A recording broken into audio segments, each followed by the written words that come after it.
കൂട്ടുകാരിയുടെ വീട്ടിൽ വാടകയ്ക്ക് താമസിക്കുന്നത്. അപ്പോൾ വലിയ വാടകയൊന്നും വാങ്ങുന്നില്ലായിരിക്കാം. എന്തിനേയും നേരിടാൻ ഒരു കരുത്ത് അവർക്കുണ്ട്, അത് ഉറപ്പാണ്. ഒരാശ്രയ മോളായിരുന്നു.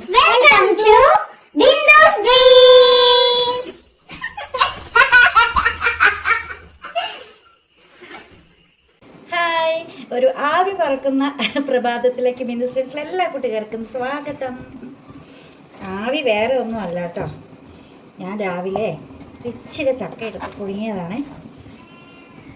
ചക്കയ്ക്ക് പിന്നെ പഞ്ഞമൊന്നുമില്ല, നമ്മൾ അരിഞ്ഞ് ഫ്രീസറിൽ വെച്ചേക്കുന്നത് കൊണ്ട് എടുക്കുക, പുഴുങ്ങുക, കഴിക്കുക, എടുക്കുക, പുഴുങ്ങുക, കഴിക്കുക. ഞങ്ങൾ ചക്ക പുഴുക്കുന്ന പറയുക കേട്ടോ.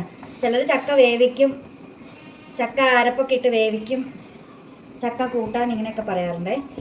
നമ്മളിങ്ങോട്ട് ഇടുക്കിക്കാർ, തൊടുപുഴക്കാർ, മൂവാറ്റുപുഴക്കാരൊക്കെ ചക്ക പുഴുക്കുന്ന പറയുക. അപ്പോൾ ഇന്നത്തെ ബ്രേക്ക്ഫാസ്റ്റ് നല്ല കുഴഞ്ഞ ചക്കപ്പുഴുക്ക് മീൻകറിയാണ്. മീൻകറി ഞാൻ ഉണ്ടാക്കാൻ വേണ്ടി വെച്ചിട്ടേ ഉള്ളൂ. ഉള്ളി, മുളക്, ഇഞ്ചി, വെളുത്തുള്ളി എല്ലാം കൂടി വഴറ്റാൻ വെച്ചേക്കുവാണേ. കടുകൊക്കെ ഇട്ട് പൊട്ടിച്ച് ആദ്യം എണ്ണ ഒഴിച്ചു, പിന്നെ കുറച്ച് കടുകിട്ടു. മീൻകറിക്ക് ഞാൻ കടുകിടും കേട്ടോ. പിന്നെ കുറച്ച് ഉലുവ ഇട്ടു, പിന്നെ ഇഞ്ചി, വെളുത്തുള്ളി, സവാള, പച്ചമുളക് ഇത്രയിട്ട് ഞാനൊന്ന് വഴന്ന് വരാൻ വേണ്ടിയിട്ട്, അതായത് ഒന്ന് കുഴഞ്ഞ് വെന്ത് വരണം. ഇതൊന്ന് വെന്ത് വരണം, കാരണം മീനിന് ഒരു 10-15 മിനിറ്റത്തെ വേവല്ലേ ഉള്ളൂ. അപ്പോൾ അരപ്പ് ശരിക്കും റെഡി ആയാലാണ് അതിൻ്റെ ഒരു ടേസ്റ്റ് കോംബോ നിൽക്കുള്ളേ. അപ്പോൾ അതാ നമ്മുടെ ചക്കപ്പുഴുക്ക് ഇവിടെ റെഡി ആയിട്ടുണ്ട്. ജസ്റ്റ് ഒന്ന് ആവി പോകാൻ വേണ്ടി ഇങ്ങനെ തന്നെ വയ്ക്കാം, മൂടി വെക്കണ്ട. പിന്നെ നമ്മളെ മീൻകറിക്കുള്ള അരപ്പാണ് ഇത്. കുറേ നാളായില്ലേ നമ്മൾ കുക്കിംഗ് വീഡിയോ കണ്ടിട്ട്. ഒരു ദിവസം അവിടെ കഴിഞ്ഞാൽ കോളേജ് തുറക്കും, സ്കൂൾ തുറക്കും, ഞാൻ ഓൺസോട്ടനൊക്കെ ബിസിയാകും. പിന്നെ നമുക്ക് പകൽ നേരങ്ങളിൽ യാതൊരു കാര്യങ്ങളും കാണാൻ പറ്റില്ല. പിന്നെ എന്തെങ്കിലും അവധിയോ ഹോളിഡേയ്സോ അല്ലെങ്കിൽ സൺഡേ സാറ്റർഡേ ഒക്കെ വരണം നമ്മൾ വീട്ടിൽ കാണണമെങ്കിൽ. അങ്ങനെ കുറച്ച് കാര്യങ്ങളൊക്കെ ഉണ്ട് നമ്മുടെ ഇടയിൽ. ഇപ്രാവശ്യം പിന്നെ കുറച്ചുകൂടെ ബിസിയാണ്, കാരണം നമുക്ക് 2 സെമസ്റ്റർ ക്ലാസ് എടുക്കാനുണ്ട്. 2 സെമസ്റ്ററിനും കൂടെ കൂടിയിട്ട് 4 ക്ലാസ്സിലെ കുട്ടികളുണ്ടാവും. അപ്പം അങ്ങനെ നമ്മൾ ബിസി ആയിരിക്കും. രസമാണ്. 2 മാസം പോയത് അറിഞ്ഞില്ല സുഹൃത്തുക്കളെ. ഞാൻ കോളേജിൽ നിന്ന് ലാസ്റ്റ് ഡേയ്സിൽ വരുന്ന ഒരു വീഡിയോ ഇട്ടിട്ടുണ്ടായിരുന്നൊരു ഷോർട്ട് വീഡിയോ, 2 മാസം കഴിഞ്ഞ് കാണാമെന്നും പറഞ്ഞ് അത് ഇന്നലെ ഇട്ടതുപോലെയാണ് ഇന്ന് എനിക്ക് ഫീൽ ചെയ്യുന്നത്. എന്താണെങ്കിലും 2 മാസം ഷൂന്നും പറഞ്ഞ് പോയി. നമ്മൾ എങ്ങോട്ട് യാത്രകളൊന്നും പോയില്ല. ആകെ പോയത് പുതുപ്പള്ളിക്ക് ഒന്ന് പോയതേ ഉള്ളൂ. ഒരു സിനിമ പോലും കാണാൻ പോയില്ല. കാരണം ചാച്ചൻ്റെ ഗ്ലാസ്സായി കഴിഞ്ഞപ്പോഴത്തേക്കും പിന്നെ നമ്മൾ തറവാട്ടിൽ ചാച്ചൻ്റെ കൂടെ പോയി അല്പനേരം പോയിരിക്കും. അതുകൊണ്ട് നൈറ്റ് പരിപാടികൾ എല്ലാം ക്യാൻസൽഡ്. ചാച്ചനൊക്കെ കുറച്ച് നാൾ കൂടിയല്ലേ നമ്മുടെ കൂടെ ഉണ്ടാവുകയുള്ളൂ. സിനിമയൊക്കെ നമുക്ക് പിന്നാണെങ്കിലും കാണാമല്ലോ, OTT-ലാണെങ്കിലും ഇരുന്ന് കാണാമല്ലോ. പക്ഷേ ചാച്ചനൊക്കെ ഉള്ള സമയത്ത് ചാച്ചൻ്റെ ഒക്കെ കൂടെ ടൈം സ്പെൻഡ് ചെയ്യുക എന്നുള്ളതാണ് നമ്മുടെ സന്തോഷം. ഈ ഉള്ളി മുളകൊക്കെ ഒന്ന് വഴന്ന് വരട്ടെ. അടുക്കളയിൽ നിൽക്കുന്നതുകൊണ്ടാണോന്ന് അറിയില്ലേ, ഭയങ്കര ചൂട്. സാധനമുണ്ട് അതും ചൂട്.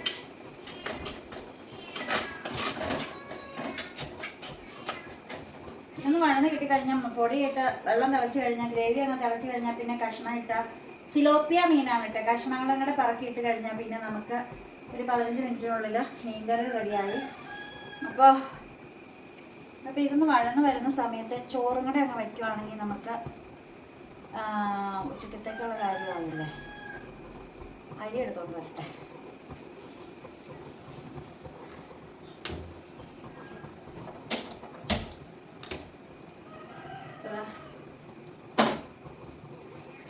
ഇത് തിളച്ച് കഴിഞ്ഞാൽ പിന്നെ കറിനെ കുക്കറിലേക്ക് മാറ്റിയാൽ നമ്മുടെ ജോലി ചെയ്യുന്നു.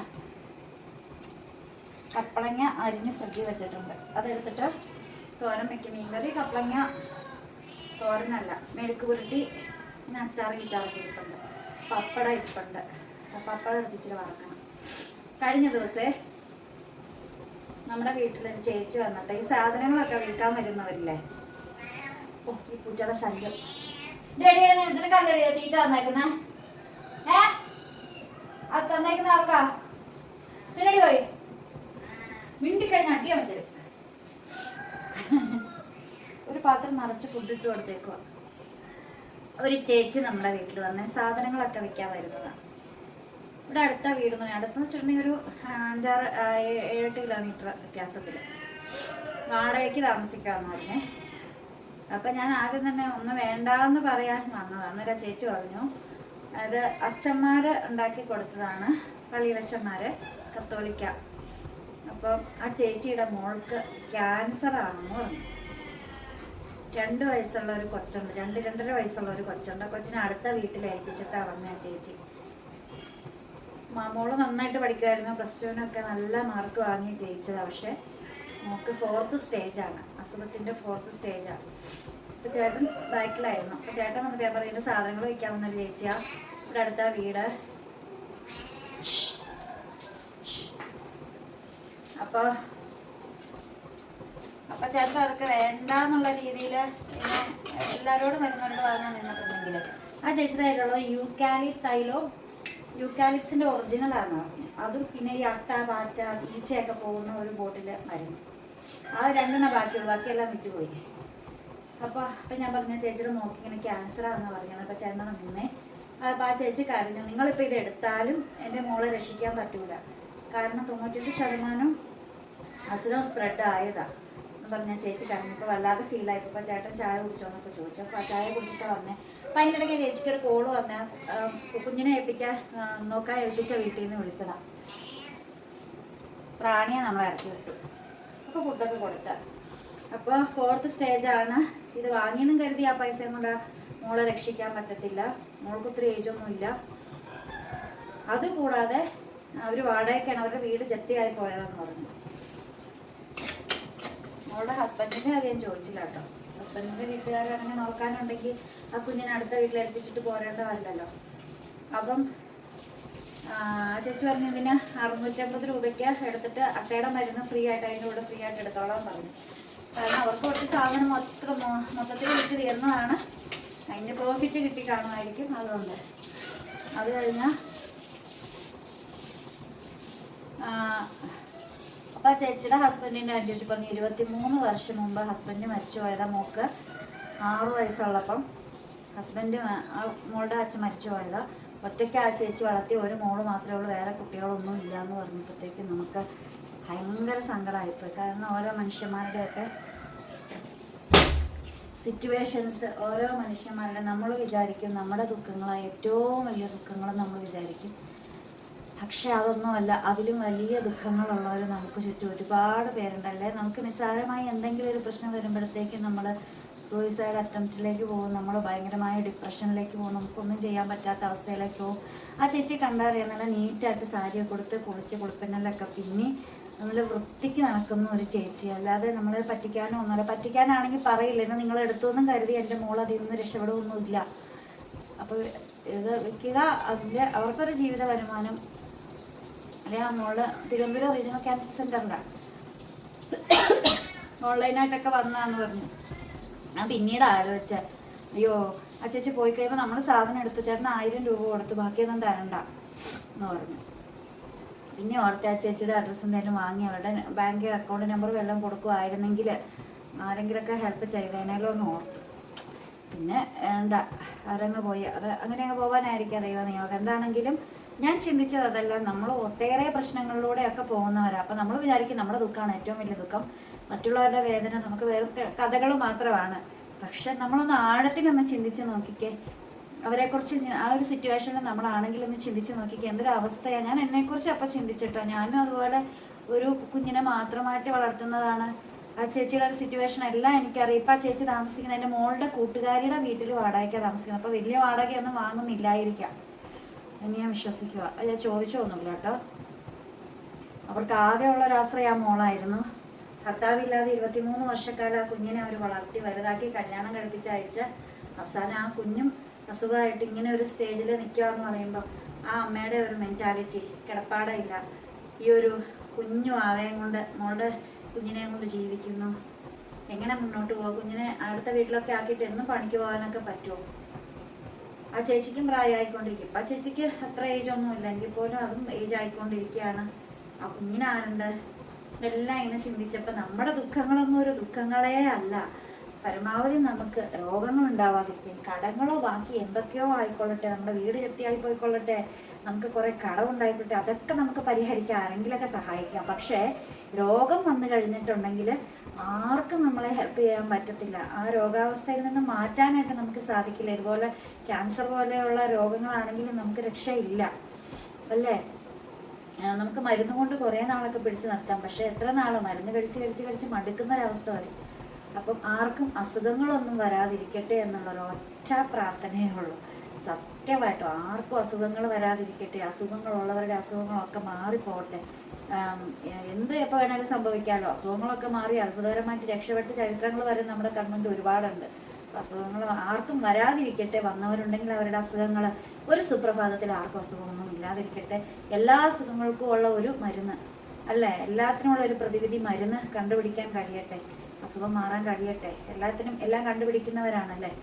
അപ്പോൾ ശാസ്ത്രം വളരട്ടെ, അങ്ങനെയൊക്കെ ചിന്തിക്കാനേ നമുക്ക് പറ്റുള്ളൂ. അപ്പം ഒരിക്കലും നമ്മുടെ ചെറിയ ദുഃഖങ്ങളിലൊക്കെ മനം നൊന്ത് പോയി സൂയിസൈഡ് ചെയ്യാനോ വിഷമിച്ച് കുത്തിമാറിയിരിക്കാനോ ഒന്നും പോകരുത്. നമ്മളെക്കാൾ കഷ്ടത അനുഭവിക്കുന്ന ഒരുപാട് പേരുണ്ട്, ഒരുപാട് പേര്. അതങ്ങ് ചിന്തിച്ചാൽ മാത്രം മതി. ഒന്നുമല്ല. ചില പെൺകുട്ടികളുണ്ട് എന്താണ് ബ്രേക്കപ്പായി എന്നും കരുതി ആൺകുട്ടികളും പെൺകുട്ടികളും സൂയിസൈഡ് അറ്റംപ്റ്റിലേക്ക് പോകുന്നവരുണ്ട്. ചെറിയ കുട്ടികളുണ്ട്, കളിപ്പാട്ടം എടുത്ത് വെച്ചു അല്ലെങ്കിൽ മൊബൈൽ ഫോൺ വാങ്ങി വെച്ചു എന്ന് പറഞ്ഞ് 10 വയസ്സുള്ള ഒരു കുട്ടി കെട്ടിടത്തിന്റെ മുകളിൽ നിന്ന് താഴേക്ക് ചാടാൻ സൂയിസൈഡ് അറ്റംപ്റ്റുമായിട്ട് നിൽക്കുന്നു. കളിപ്പാട്ടം എടുത്ത് വെച്ചെന്നും പറഞ്ഞൊരു കുട്ടി ആത്മഹത്യ ചെയ്യാനായിട്ട് പോകുന്നു. അങ്ങനെ കുറേ കാഴ്ചകൾ, ജീവിതാനുഭവങ്ങൾ ഇല്ലാത്തതിൻ്റെയാണ്. അല്ലെങ്കിൽ കുട്ടികൾ ഈ മൊബൈലിനകത്തോ കമ്പ്യൂട്ടറിനകത്തൊക്കെ കുരുങ്ങി കിടക്കുകയാണ്. അവരെ പുറം ലോകത്തെ കാഴ്ചകൾ കാണിച്ചു കൊടുക്കുക, രോഗമുള്ളവരെ കാണിച്ചു കൊടുക്കുക, കഷ്ടത അനുഭവിക്കുന്നവരെ കാണിച്ചു കൊടുക്കുന്നവരുടെ കഥകൾ പറയുക. അപ്പോൾ കുട്ടികളായിട്ട് കുറേ സമയം സ്പെൻഡ് ചെയ്യുക. അങ്ങനെ വരും തലമുറയെ നമുക്ക് മാറ്റിയെടുക്കാൻ പറ്റുള്ളൂ. ബ്രേക്കപ്പായെന്ന് കരുതിക്കൊണ്ട് ആത്മഹത്യ ചെയ്യാൻ പോകുന്നവരോട് പറയുക, ഇതൊന്നും അല്ല ജീവിതം. ഇത് ജീവിതത്തിന്റെ ഒരു കുഞ്ഞു ഭാഗം മാത്രമാണ്. ജീവിതം ഇനിയും കിടക്കുവാണ്. നാളെ വേറെ അടുത്ത നല്ലത് എന്തെങ്കിലും ഒക്കെ ആയിട്ട് മാറാം. എൻ്റെ ജീവിതം തന്നെ എക്സാമ്പിളായിട്ട് എടുത്തിട്ടുണ്ടെങ്കിൽ ഇന്നലകളിലല്ല ഞാൻ ഇന്നലെ ജീവിക്കുന്നത്. ഇന്നലകളൊക്കെ എന്തൊക്കെയോ ആയിരുന്നു. അപ്പോൾ അങ്ങ് ജീവിച്ച് പോകുമായിരുന്നു. ഇന്നെനിക്ക് വേറെ അതിൽ നല്ല മികച്ചത് കിട്ടി. അല്ലെങ്കിൽ ഇന്നലകളിൽ എന്നെ തള്ളി പറഞ്ഞവരെ അല്ലെങ്കിൽ അവഗണിച്ചവരെ പുച്ഛിച്ചവരൊക്കെ ഉണ്ടായിരുന്നു. അവരോർത്തും ഞാൻ താഴേക്ക് പോകുമെന്ന് വിചാരിച്ചുകൊണ്ടിരുന്നു. പക്ഷെ അങ്ങനെയൊന്നുമല്ല. എല്ലാവരെയും ഒരു ദൈവം ഉണ്ടായിരുന്നു, ആ ദൈവം എന്നെ ഉയർത്തി. ഇത്രയും എനിക്ക് പറയാൻ കഴിയും. പ്രാർത്ഥനകൾ കൊണ്ട് ഒരു പരിധിവരെ നമുക്ക് നമ്മുടെ മനസ്സിനെ ദൃഢമാക്കാനൊക്കെ സാധിക്കും. അതെനിക്കെൻ്റെ അനുഭവം കൊണ്ട് മനസ്സിലായ കാര്യമാണ്. പ്രാർത്ഥനകൾ കൊണ്ട് നമുക്ക് നമ്മുടെ മനസ്സിനെ കുറച്ചുകൂടി ബലമുള്ളതാക്കി മാറ്റാനായിട്ട് സാധിക്കും. കാരണം നമുക്ക് ആരോടെങ്കിലും തുറന്നു പറയണമെന്ന് വിചാരിക്കുമ്പോൾ ദൈവത്തോട് പറയുക. ഒരാൾ നമ്മളെ കേൾക്കാൻ ഒരു ശക്തി ഉണ്ടെന്ന് വിചാരിക്കാൻ നമ്മളെ ദുഃഖങ്ങളെല്ലാം പറയുക. ഒരു വ്യക്തിയോട് നമ്മുടെ ദുഃഖങ്ങൾ പറഞ്ഞുകൊണ്ടിരുന്നിട്ടുണ്ടെങ്കിൽ ആ വ്യക്തി അത് കഥയായിട്ട് കേട്ട് മറ്റൊരാളിലേക്ക് ചിലപ്പോൾ നമ്മളുമായിട്ടൊന്ന് തെറ്റിപ്പിരിഞ്ഞിട്ടുണ്ടെങ്കിൽ നമ്മളുടെ ഏറ്റവും വലിയ ദുഃഖം അറിയുന്ന ആ വ്യക്തി ആ ദുഃഖം വെച്ചുകൊണ്ട് നമ്മളെ കൂടുതൽ വേദനിപ്പിക്കാനായിട്ട് മുതിരും എന്ന് ഓർക്കുക. ഇതൊക്കെ എനിക്ക് എൻ്റെ അനുഭവം കൊണ്ട് മനസ്സിലായ കാര്യങ്ങളാണ്. വെറുതെ അവിടെ ഇവിടെ വായിച്ച അറിഞ്ഞ കാര്യങ്ങളല്ല, എൻ്റെ അനുഭവം കൊണ്ട് മനസ്സിലായ കാര്യമാണ്. നമ്മുടെ ദുഃഖങ്ങളൊക്കെ ഡയറക്റ്റായിട്ട് ദൈവത്തോടൊന്ന് പറഞ്ഞു നോക്കിക്കുക. നമുക്ക് എന്തെങ്കിലും ഒരു പോസിറ്റീവ് അതിൽ നിന്ന് നമുക്ക് കിട്ടും. നമുക്ക് അതിൽ നിന്ന് എവിടെന്നെങ്കിലുമൊക്കെ പിടിച്ച് കയറാനായിട്ട് ഒരു കച്ചിത്തുരുമ്പ് കിട്ടും. അപ്പം അതുകൊണ്ട് പ്രാർത്ഥനകൾ കൊണ്ട് നമുക്ക് നമ്മുടെ ജീവിതത്തിൽ ഒരുപാട് മാറ്റങ്ങൾ ഉണ്ടാക്കാൻ സാധിക്കും. അയ്യോ എനിക്കില്ലേ എനിക്ക് എല്ലാം നഷ്ടപ്പെട്ടേന്നും പറഞ്ഞ് വിചാരിക്കാതെ എനിക്കിനിയും കിട്ടും, എനിക്കിനിയും നേടാൻ സമയമുണ്ട്, എനിക്കിനിയും അവസരങ്ങളുണ്ട് എന്ന് ചിന്തിച്ചു നോക്കൂ. നമ്മളിലേക്ക് ഈ അവസരങ്ങളൊക്കെ വരുന്നത് നമുക്ക് കാണാനായിട്ട് സാധിക്കും. എൻ്റെ ജീവിതത്തിൽ എന്താണെങ്കിലും ഞാൻ നെഗറ്റീവിൽ നിന്ന് പോസിറ്റീവിലേക്ക് അല്ലെങ്കിൽ ഇല്ലായ്മയിൽ നിന്ന് ഞാൻ ഉള്ളതിലേക്ക് കുറച്ചെങ്കിലും പിടിച്ചു കയറി വന്നൊരു വ്യക്തിയാണ്. അതുകൊണ്ട് തന്നെ എനിക്ക് നല്ല ധൈര്യമായിട്ട് പറയാൻ കഴിയും, എനിക്ക് സാധിച്ചെങ്കിൽ നിങ്ങൾക്കും സാധിക്കും എന്നുള്ള കാര്യം എനിക്ക് എന്താണെങ്കിലും പറയാൻ കഴിയും. അപ്പം ഞാനിങ്ങനെ ആ ഒരു ചേച്ചി വീട്ടിൽ വന്ന് ഞാൻ കാണിച്ചു തരാം ചേച്ചി തന്ന സാധനങ്ങളെ. ഇത് യൂക്കാലി, അതുപോലെ തന്നെ ഇത് പൊട്ടിക്കാത്ത പാക്കറ്റാണ് കേട്ടോ ഇവിടെ പൊട്ടിച്ച് വെച്ചിരിക്കുന്നത്. അതുപോലെ ഇത് ഈ ഈച്ച അട്ടയൊക്കെ വരാതിരിക്കാനുള്ളൊരു മരുന്നുമാണ്. ഇങ്ങനെ കൊണ്ടുവരുന്നതിൻ്റെ സാധനങ്ങളും നല്ലതാണ് കേട്ടോ, ചേട്ടന് വാങ്ങാറൊക്കെ ഉള്ളതാണ്. അപ്പം നേരത്തെ നമ്മളെ പുൽത്തൈലൊക്കെ കൊണ്ടുവരില്ലേ, അതൊക്കെ നല്ലതാണ്. അപ്പം ആ ചേച്ചി കൊണ്ടുവന്നതാണ്. എന്താണേലും ആ ചേച്ചി ജീവിക്കാൻ പഠിച്ചതാണ്. ആ ചേച്ചി കുറേ അനുഭവങ്ങളിലൂടെ കടന്നു പോയതാണ്. എന്തിനേയും നേരിടാൻ ഒരു കരുത്ത് അവർക്കുണ്ട്, അത് ഉറപ്പാണ്. 23 വർഷക്കാലം അവർ ഒറ്റയ്ക്കൊരു മോളെയും കൊണ്ട് പോരാടിയിട്ടുണ്ട് എങ്കിൽ അവർ ജീവിക്കാൻ, അവർക്ക് എന്തിനെ നേരിടാനുള്ള ഒരു മനക്കരുത്ത് അവർക്കുണ്ട്. അത് തന്നെ ദൈവം അവർക്ക് നൽകിയ ആ വേദനകളല്ല, ഈ വലിയ വേദനകൾ താങ്ങാനൊരു സ്റ്റെപ്പായിരുന്നു എന്നാണ് ഞാനിപ്പം വിചാരിക്കുന്നത്. അതുകൊണ്ട് എന്ത് വന്നാലും അങ്ങ് ധൈര്യപൂർവ്വം മുന്നോട്ട് പോവുക. നമ്മൾ എവിടെയെങ്കിലൊക്കെ എത്തിച്ചേരും. അത് എത്തിച്ചേരും എന്നുള്ള കാര്യം ഉറപ്പാ. ചേച്ചി ജീവിതത്തിൽ വിജയിക്കും കേട്ടോ. എന്തൊക്കെ പറഞ്ഞാൽ ആ ചേച്ചി തളരില്ല. ആ കുഞ്ഞിനെ ആ ചേച്ചി നോക്കും എന്നുള്ള കാര്യം ഉറപ്പാണ്. ഇനി ഇതിലും വലിയൊരു ദുഃഖം ഇനി അവർക്ക് വരാനില്ലല്ലോ. അപ്പം ഞാൻ വിചാരിക്കും, അപ്പം ഞാൻ അനുഭവിച്ചതൊക്കെ എന്തായിരുന്നു? ഒന്നുമല്ല, നിസ്സാരമായിരുന്നു, വെറും നിസ്സാരമായിരുന്നു. ഞാനിരുന്നതിനും കരകയറി പോകുന്നില്ലേ? അതുപോലെ നിങ്ങളുടെയൊക്കെ എന്തെങ്കിലും ദുഃഖമുണ്ടെങ്കിൽ അത് വെറും നിസ്സാരമാണ്. നാളെ നിങ്ങൾക്ക് നല്ലതിലേക്കൊക്കെ പോകാം. ശുഭാപ്തി വിശ്വാസത്തോടു കൂടി പോയാൽ മതി. പാചകം അടിച്ച് ബോറടിപ്പിച്ചതിനിടയ്ക്ക് പാചകം കൂടി നമുക്ക് നടത്തണം. അപ്പോൾ ഇത് ഇവിടെ ഉള്ളിമുളകൊക്കെ വഴന്ന് വന്നിട്ടുണ്ട്. നമുക്ക് അതിനകത്തേക്ക് പൊടി ചേർക്കാം.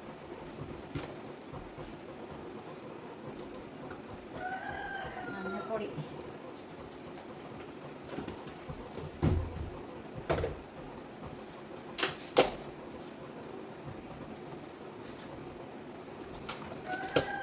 മുളക് പൊടി, എരിവുള്ള മുളക് പൊടി,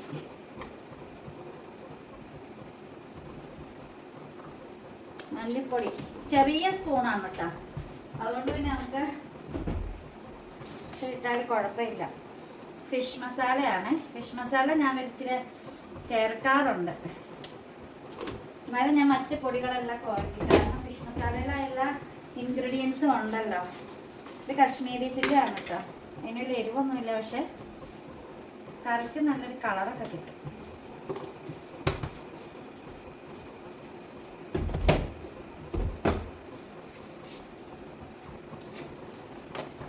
ഇത് നന്നായിട്ട് വഴറ്റിയെടുക്കണം.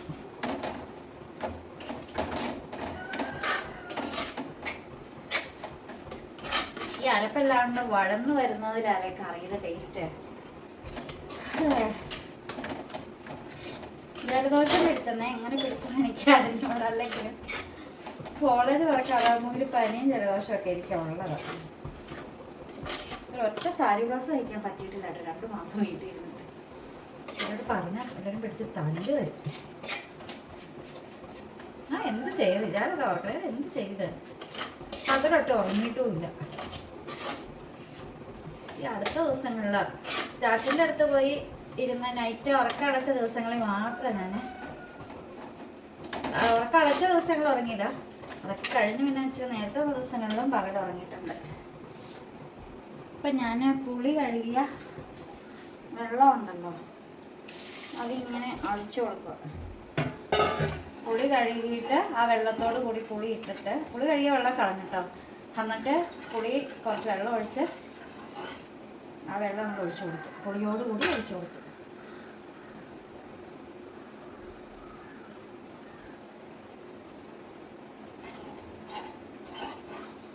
ഇനി എന്താണെന്ന് വെച്ചാൽ ഇതെവിടെ ഇരുന്ന് തിളയ്ക്കണം. അതിന് നമുക്കിതൊന്ന്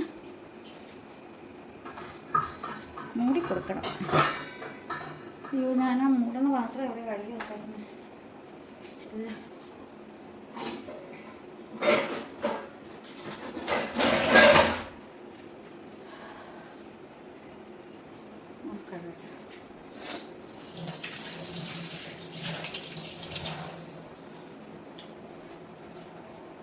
ഞങ്ങളുടെ ചോറ് തിളയ്ക്കാറായിട്ടതാ. അപ്പം അത് വന്നു.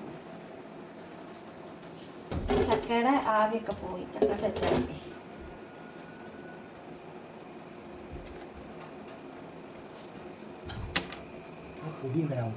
ഏത് പൊടി? അറക്കപ്പൊടി. ഞാനിവിടെ മില്ല് നടത്തണില്ല. അറക്കപ്പൊടി തന്നെ.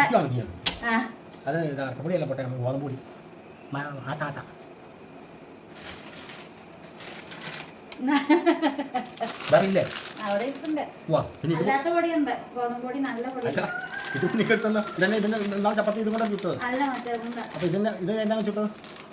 അത് പെട്ടെന്ന് കിട്ടാത്തോണ്ട് എടുത്തന്നേ ഉള്ളൂ. മറ്റേ കാശ് കൊടുത്ത് വാങ്ങിയ ആട്ടപ്പൊടി ഉണ്ട് അവിടെ. അല്ലാത്തത് ക്രിസ്റ്റലിന്ന് വാങ്ങിയ നല്ല സോഫ്റ്റ് പൊടി.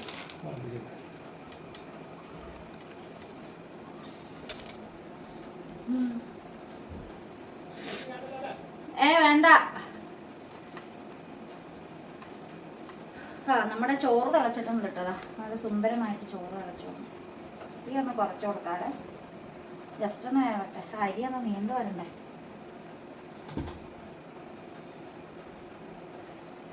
ഇനി മീനിൻ്റെ വെള്ളം കൂടെ തിളച്ച് കഴിഞ്ഞാൽ നമുക്ക്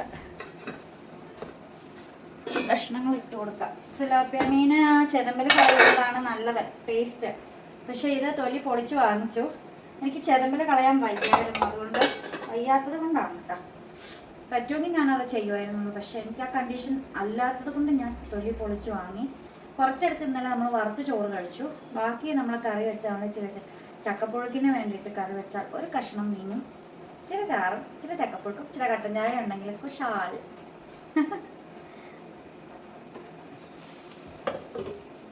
അപ്പോൾ ഇത് തിളയ്ക്കുന്നുമില്ലല്ലോ ഈശോയെ, തിളക്കട്ടെ എന്നിട്ട് ഞാൻ വരാം. അപ്പം ഞാൻ എന്താണെങ്കിലേ ആ ചോറെടുത്തിട്ട് കുക്കറിലേക്ക് മാറ്റാൻ പോകും.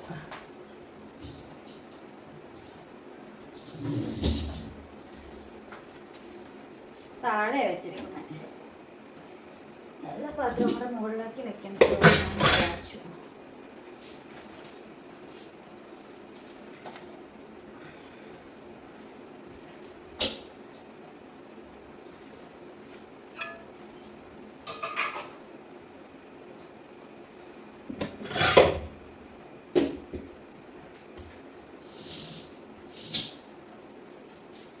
പിന്നെ അത് വേവിക്കാനൊന്നുമില്ലല്ലോ. ഇത് പതുക്കെ തിളച്ച് വരുന്നത്. തിളച്ചു തിളച്ചു തിളച്ചു തിളച്ചു തിളച്ചു തിളച്ചു തിളച്ചു.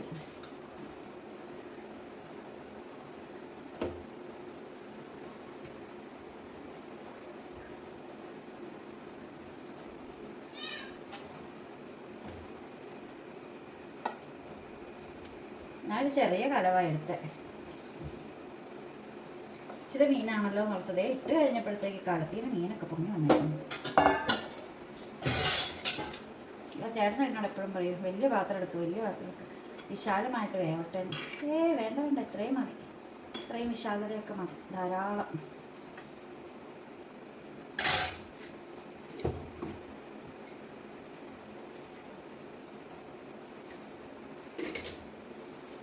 കൊടുത്തു, മൂടി വെച്ചു 15 മിനിറ്റ്. അപ്പം തന്നെ നമ്മുടെ കുക്കിംഗ് ഒക്കെ കഴിഞ്ഞത്. ആൻസൂട്ടിനകത്തേക്ക് എഴുന്നേറ്റ് കഴിച്ചു കഴിഞ്ഞു കേട്ടോ. സത്യത്തിൽ ചക്കപ്പുഴുക്കം കഴിച്ചു. മീൻകറി വീഡിയോ എടുക്കുന്ന കാര്യം ഞാനും വിട്ടു, എൻ്റെ കാര്യം അങ്ങനെയൊക്കെ.